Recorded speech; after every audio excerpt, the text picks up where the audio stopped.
ओम श्री गणेशाय नमः। श्री श्याम शिवाय नमः।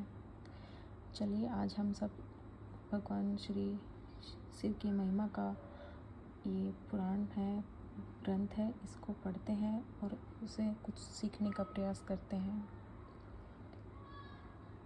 ये श्री शिव महापुराण प्रथम अध्याय। शौनक जी के साधन विषयक प्रश्न करने पर सूत जी उन्हें शिव महापुराण की महिमा सुनाते हैं। श्री शौनक जी बोले, हे महाज्ञानी सूत जी, संपूर्ण सिद्धांतों के ज्ञाता, हे प्रभु, मुझसे पुराणों की कथाओं के सार तत्व का विशेष रूप से वर्णन कीजिए। सदाचार, भगवत भक्ति और विवेक की वृद्धि कैसे होती है तथा सत्पुरुष किस प्रकार अपने काम, क्रोध आदि मानसिक विकारों का निवारण करते हैं। इस घोर कलयुग में जीव प्रायः आसुर स्वभाव के हो गए हैं। उस जीव समुदायों को शुद्ध दैव संपत्ति से युक्त बनाने के लिए सर्वश्रेष्ठ उपाय क्या है? आप इस समय मुझे ऐसा क्या कोई शाश्वत साधन बताइए जो कल्याणकारी वस्तुओं में भी सबसे उत्कृष्ट एवं परम मंगलकारी हो तथा पवित्र करने वाले उपायों में भी सर्वोत्तम पवित्रकारक उपाय हो। तात वह साधन ऐसा हो जिसके अनुष्ठान से शीघ्र ही अंतःकरण की विशेष शुद्धि हो जाए तथा उससे निर्मल चित्त वाले पुरुषों को सदा के लिए शिव प्राप्ति हो जाए। सूत जी बोले, मुनिश्रेष्ठ शौनक, आप धन्य हैं। आपके हृदय में पुराण कथा सुनने के प्रति विशेष प्रेम एवं लालसा है, इसलिए मैं शुद्ध बुद्धि से विचार कर परम उत्तम शास्त्र का वर्णन करता हूँ। वत्स, संपूर्ण शास्त्रों के सिद्धांत से संपन्न भक्ति आदि को बढ़ाने वाले, भगवान शिव को संतुष्ट करने वाले तथा कानों के लिए रसायन स्वरूप दिव्य पुराण का श्रवण कीजिए। यह उत्तम शिव पुराण काल रूपी सर्प से प्राप्त होने वाले महान त्रास का विनाश करने वाला है। हे मुने, पूर्व काल में शिवजी ने इसे कहा था। गुरुदेव,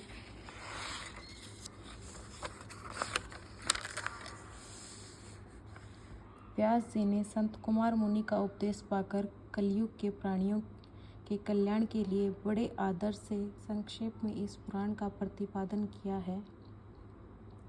हे मुने, विशेष रूप से कलयुग के प्राणियों की चित्त शुद्धि के लिए इस शिव पुराण के अतिरिक्त कोई अन्य साधन नहीं है।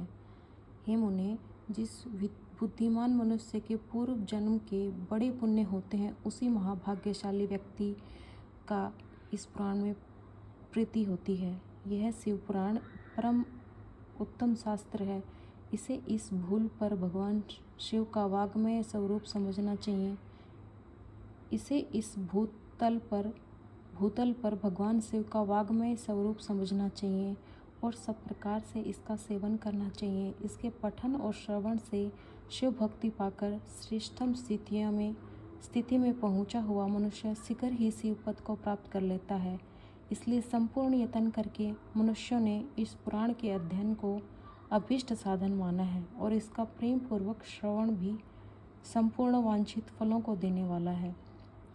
भगवान शिव के इस पुराणों को सुनने से मनुष्य सब पापों से मुक्त हो जाता है तथा बड़े बड़े उत्कृष्ट भोगों का उपभोग करके अंत में शिवलोक को प्राप्त कर लेता है। राजसूय यज्ञ और सैकड़ों अग्निष्टों में यज्ञों से जो पुण्य प्राप्त होता है वह भगवान शिव की कथा के सुनने मात्र से ही प्राप्त हो जाता है। हे मुनि, जो लोग इस श्रेष्ठ शास्त्र शिव पुराण का श्रवण करते हैं, उन्हें मनुष्य नहीं समझना चाहिए। वे रुद्र स्वरूप ही हैं, इसमें संदेह नहीं है। इस पुराण का श्रवण और कीर्तन करने वालों के चरण कमल की धूलि का मुनिगण तीर्थ ही समझते हैं।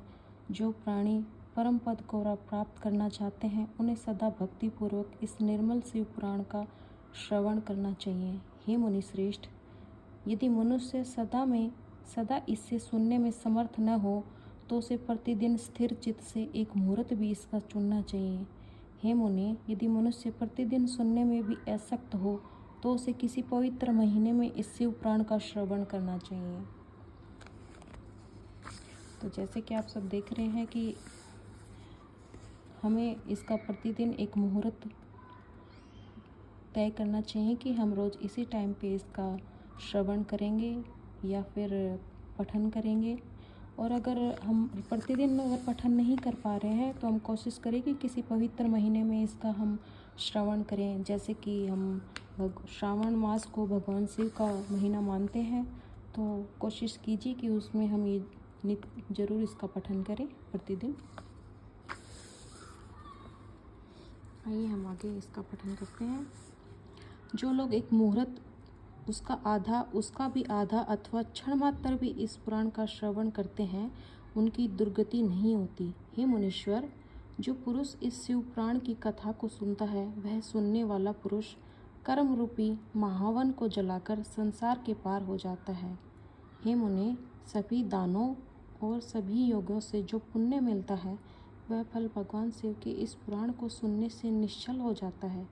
हे मुने, विशेषकर इस काल में तो शिव पुराण के श्रवण के अतिरिक्त मनुष्यों के लिए मुक्तिदायी कोई अन्य श्रेष्ठ साधन नहीं है। शिव पुराण का श्रवण और भगवान शंकर के नाम का संकीर्तन दोनों ही मनुष्यों को कल्प वृक्ष के समान सम्यक फल देने वाला है। इसमें कोई संदेह नहीं है। कलयुग में धर्मचरण से शून्य चित्त वाले दुर्ब बुद्धि वाले मनुष्यों के उद्धार के लिए भगवान शिव ने अमृत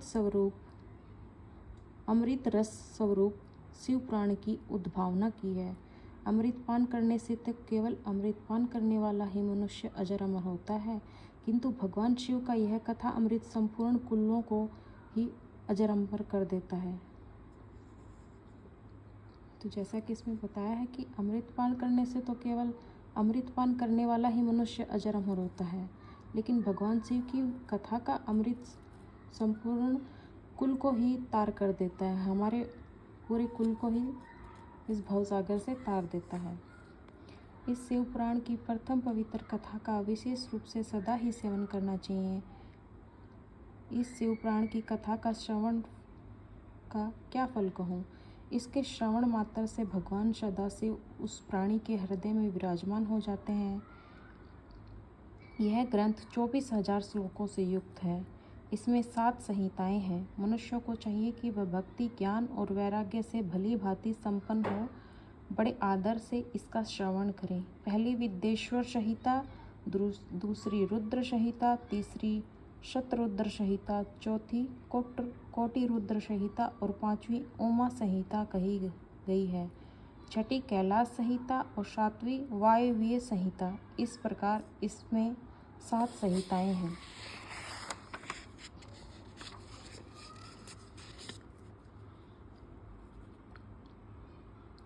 सात संहिताओं से युक्त यह दिव्य शिव पुराण परम ब्रह्म परमात्मा के समान विराजमान है और सबसे उत्कृष्ट गति प्रदान करने वाला है।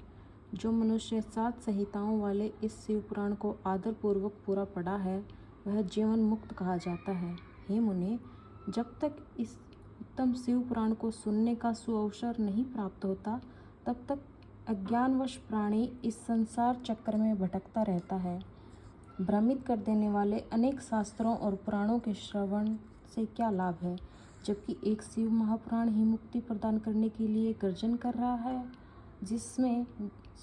जिस घर में इस शिव महापुराण की कथा होती है, वह घर तीर्थ स्वरूप ही है और उसमें निवास करने वालों के पाप यह नष्ट कर देता है। हजारों अश्वमेध यज्ञ और सैकड़ों वाजपेयी यज्ञ शिव पुराण की 16वीं कला की भी बराबरी नहीं कर सकते। हे मुनिश्रेष्ठ, कोई अधम प्राणी जब तक भक्तिपूर्वक शिव पुराण का श्रवण नहीं करता, तभी तक उसे पापी कहा जाता है। गंगा आदि पवित्र नदियाँ, जिन्हें मुक्तिदायिनी कहा गया है, सप्तपुरियाँ तथा गयादि तीर्थ इस शिव पुराण की क्षमता कभी नहीं कर सकते। जिसे परम गति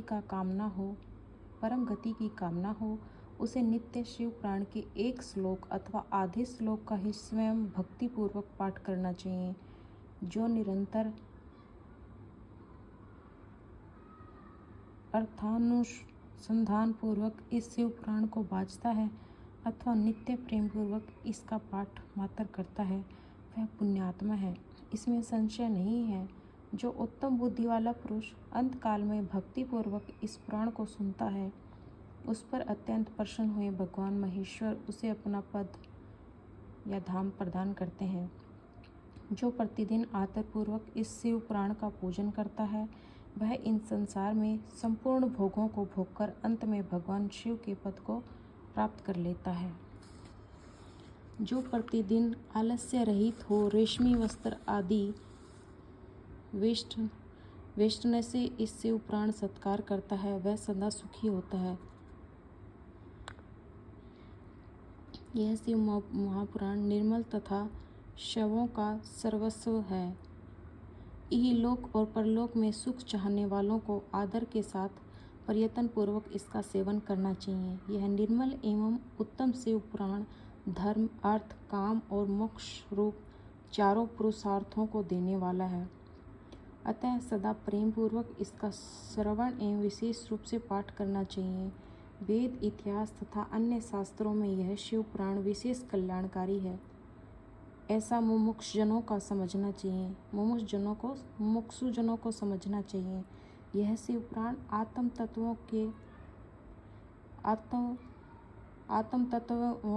तत्वज्ञों के लिए सदा सेवनीय है, सत्पुरुषों के लिए पूजनीय है, तीनों प्रकार के तापों का शमन करने वाला है, सुख प्रदान करने वाला है तथा ब्रह्मा, विष्णु, महेश आदि देवताओं को प्राणों के समान प्रिय है।